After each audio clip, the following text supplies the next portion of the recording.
ছেলে পনির খেতে ভালোবাসে কিনা, মা এসেছিল আমাদের বাড়িতে, তো ছেলের জন্য খাবার দাবার এনেছে, তার সঙ্গে দেখলাম পনিরও এনেছে। কেন ও 2-4 দিন হয়েছে পনিরটা ছিল, ভাবলাম আজকে একটু ভালো করে কষা কষা করে দেখি, তো দেখি ছেলে স্কুলে গেছে, এসে খেয়ে দেখবে পছন্দ হয় কিনা।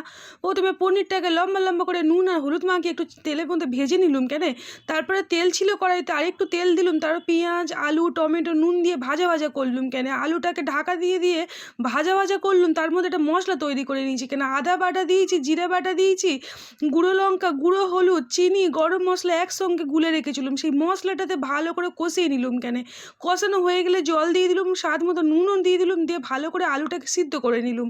তারপরেই দিয়ে দিলুম ভেজে রাখা পনিরগুলো আগের থেকে দিলে দেখি বেশ শক্ত মতন হয়ে যায়। কেন ওই জন্য পরে সবার লাস্টে দিয়ে দিলুম, আর লাস্টে 1 চামচ পরিমাণে কাসুরি মেথি পাতা দিলুম। কেন সত্যি বলছি হেভি খেতে হয়েছিল বন্ধুরা, তোমরা একবার এইরকমভাবে বানিয়ে দেখতে পারো। কেন পনির আলুর ডালনা।